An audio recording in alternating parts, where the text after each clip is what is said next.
I think I started grade, so I probably would have been, I don't know, like 12, 11, maybe. Yeah, you guys were 11. The only, for the people who are listening that worrying I know too much, he's actually we grew up going to school together, and he's exactly 2 years behind me, so that's how I've always done the math. But anyways, I'll keep it going here. When did you first realize, like, throughout playing football, like, okay, I might have a future in this? I'd say, after my freshman season, starting both ways, I think I kind of realized, like, hey, I might actually have a shot at this. And then after I kind of, like, had a really good sophomore year, I was like, yeah, I need to lock in and really focus on this. Is that when you started playing 7-on-7? Yeah, that would have been, I think, the, like, spring, summer after my sophomore year. Yeah, that was after your sophomore season. Yeah. When you met our mutual friend Elias Koch. But anyways, what role would you say 7-on-7 has played in your development?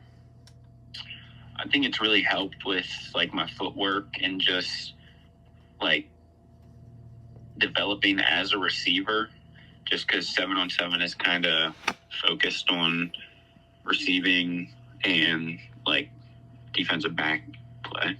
Gotcha. Do you play both ways on 7-on-7, or do you personally just play receiver? I have played both ways. I focused mainly on receiver, but Gotcha. Like, I have played some safety and corner and even linebacker. Do you prefer, just like in standard football, do you prefer playing defense or offense?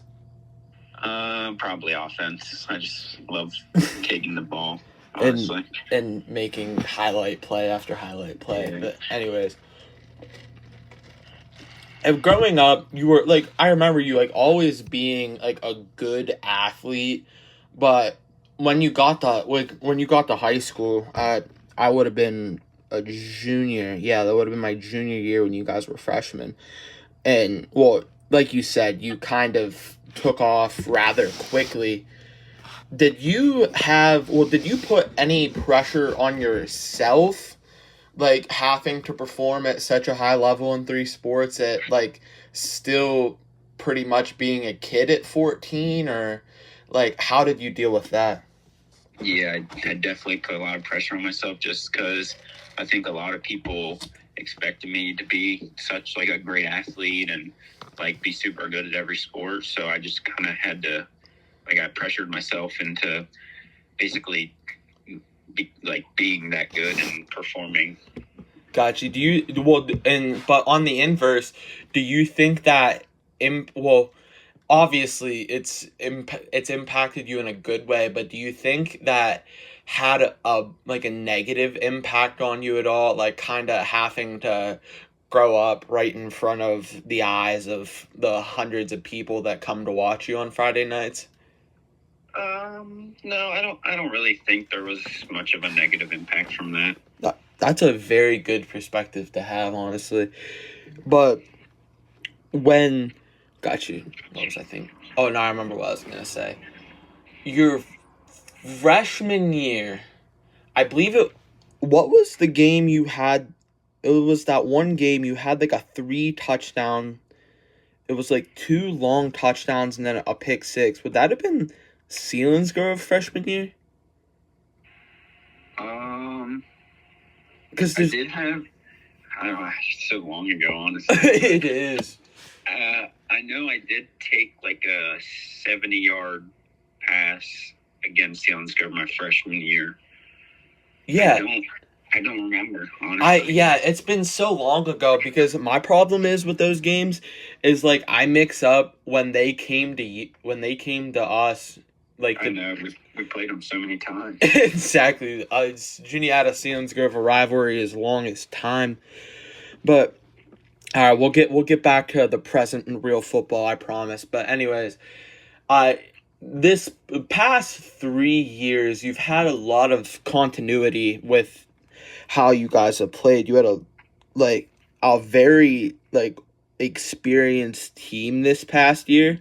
So far, like throughout the summer, with having a new quarterback, two new receivers with Connor being gone, and you lost a significant amount of your offense because you lose Lane out of the, well, for people who may not know, Lane Piper out of the backfield. Should people watching be expecting like a new look Juniata Indians this season? I think a lot of people already expect us to have this down year, but I mean, honestly, I think the whole group has just been very committed this whole summer, and like I can just start to see it coming together now, and we're starting to gel. And honestly, I think we're gonna be a lot like more solid than some people may think. Mm-hmm. Yeah. Is there has there been a confirmed quarterback yet?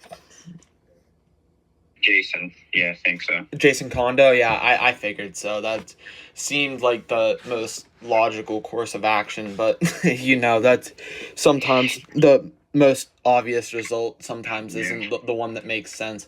But anyways, yeah, who will the captains be this year? You and who else? I'm not sure. The coaches haven't established. Oh, they haven't established captains yet.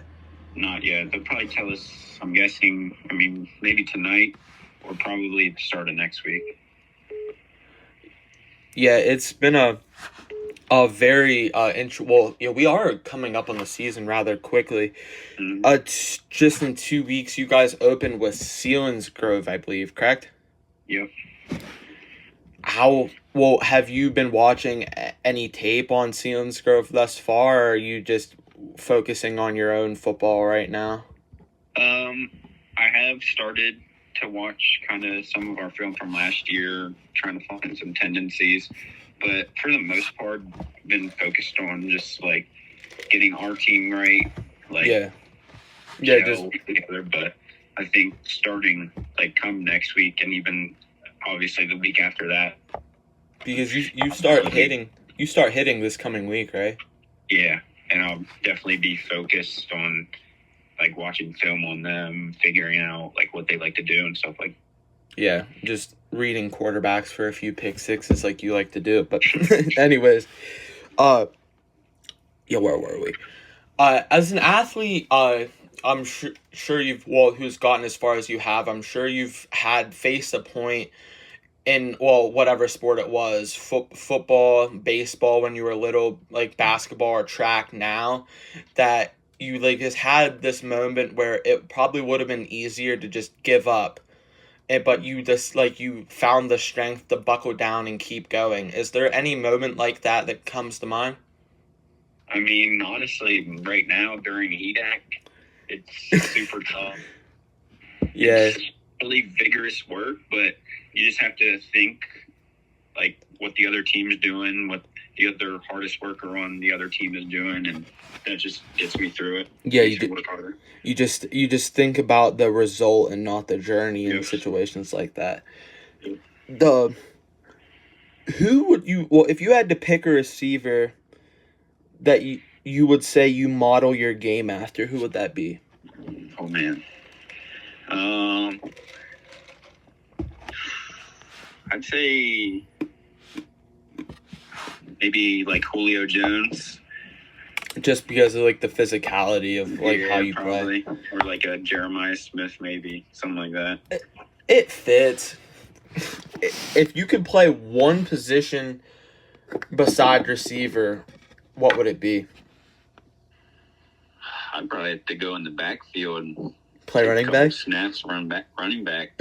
Hey, yeah, that you definitely fit well at running back. It's like on the visits you've taken. So have you taken any visits this far? Yeah, I have. Are they sorry, I can't speak. What are those what are the coaches you've talked to envisioning the position for you to play, somewhere a typical receiver safety like you are, or something potentially different?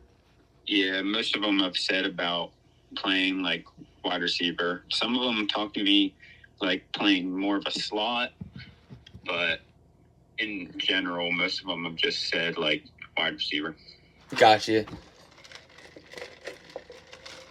Here's probably going to be the biggest hard hitter, but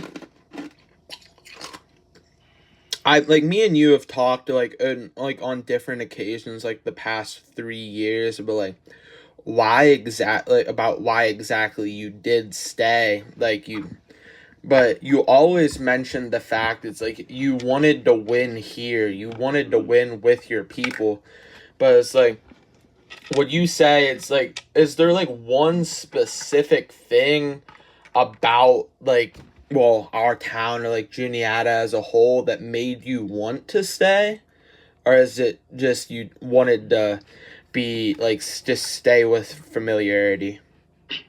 I'd say I think loyalty. Honestly, I just wanted like I don't want to betray my coaching staff that I've been with for so long, betray all the guys that I've been playing with for so long, and I also just wanted to like prove that even though I'm from such like a small rural area, I could still, make it out some way And play football at a high level.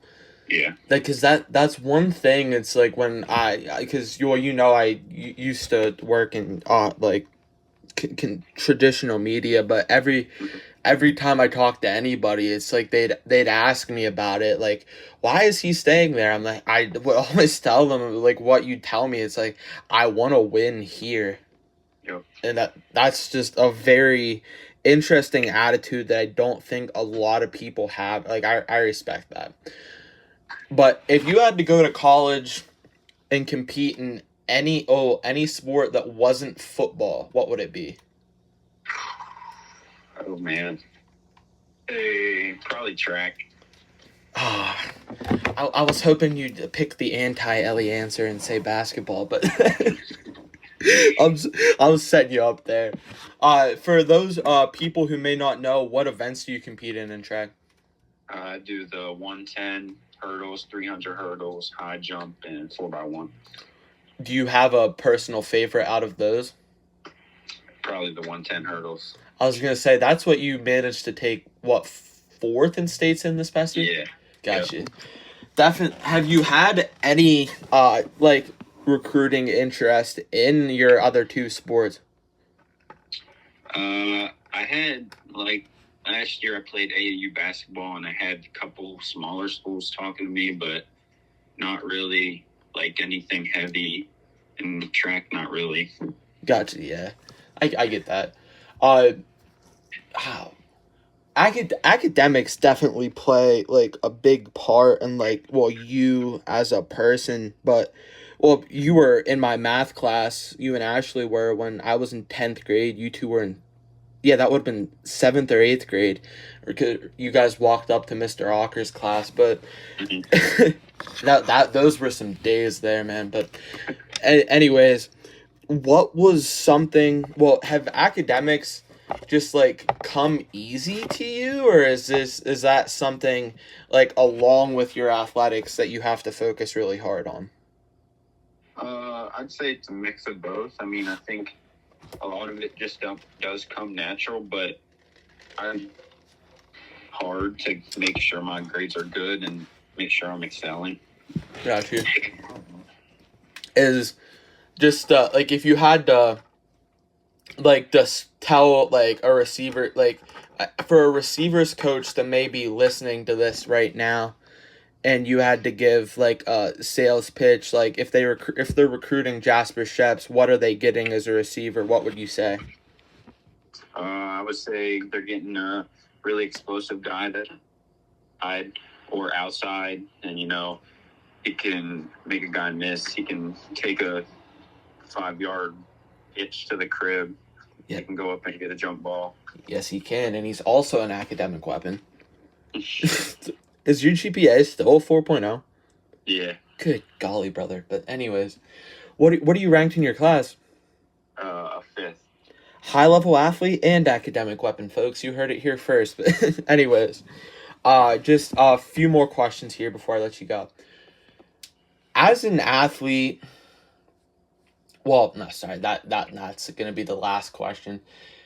Have you tried any other helmets besides like the like Speed Flex setup you like rock with right now? Or are you No, I haven't tried any. I really F7s because I would definitely wear an F7, but this year I think I'm rocking probably the Axiom Speed Flex. Wait, you guys got Axioms? Mm-hmm. That's That's awesome. We got a couple, not the whole team, but a couple of them. Yeah. Hey, a few's enough, but like an Axioms, that's awesome. Is it the? Do you have like the top bar face mask? Yes. Yeah. Got you. Do you like the fit of them? Yeah, I think they feel pretty nice, honestly. So you would you say you prefer those to the Speed Flex? I'd prefer the fit. I probably like the look of the regular Speed Flex better. But Yeah, I do like the Axioms. a lot of guys I've talked to, just like personally from like going to as many games as I did, have said they like the feel of the Axiom more, but the Speed Flex it's just like a more sleek look. Yeah. Yeah, F7s. I'm not gonna lie. Back when I was still playing, I got jealous of Upper Dolphins F7s. Anyways, now I'm rambling again. But one last question for you before I let you go. Is I steal this from one of my favorite podcast hosts of all time, former Penn State tight end Adam Brenneman. But what's your why? They just making my family proud, honestly, and showing like the county that, you know, like I said, we're from a small area, but We definitely you can still be successful outside, like past this county. Just be a role model for the kids. Yeah. Yeah, that's a very inspiring interview, man. Thank you for your time. I'm gonna cut this recording quick, then I'll talk to you a little bit more before I let you go.